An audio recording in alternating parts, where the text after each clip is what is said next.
ভারত এক আধ্যাত্মিক সভ্যতার পীঠস্থান। এই পবিত্র ভূমিতেই যুগে যুগে মহাদেবের ছায়া অনুভূত হয়েছে, উত্তর থেকে দক্ষিণ, পূর্ব থেকে পশ্চিম। সারা ভারতবর্ষ জুড়ে ছড়িয়ে আছে তার তীর্থক্ষেত্র। আজকের এই ভিডিওতে আমরা চলবো শিবজির সেই বিখ্যাত 10টি মন্দিরের পথে, যাদের ইতিহাস, মাহাত্ম্য এবং শক্তি আমাদের আজও অবাক করে। চলুন শুরু করা যাক ভারতের বিখ্যাত শিব মন্দির ও তাদের মাহাত্ম্য।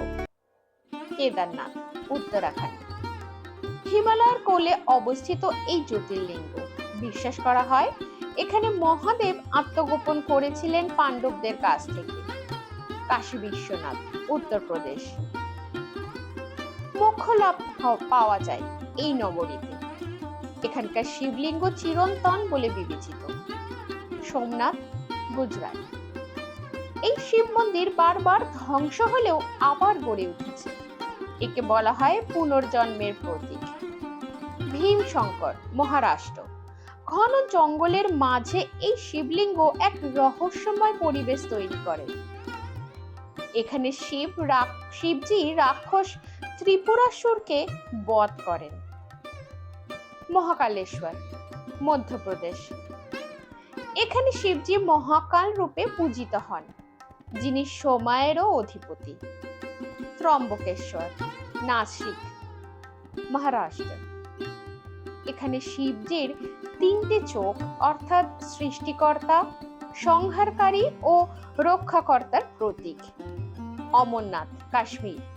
বরফের গুহায় প্রাকৃতিকভাবে গঠিত শিবলিঙ্গ এক আশ্চর্য। এখানে শিবজি পার্বতী মাকে অমর কাহিনী বলেছিলেন। রামেশ্বরম, তামিলনাড়ু। এখানে রামচন্দ্র নিজে হাতে শিবলিঙ্গ স্থাপন করেন। এটি 4 ধামের অন্যতম।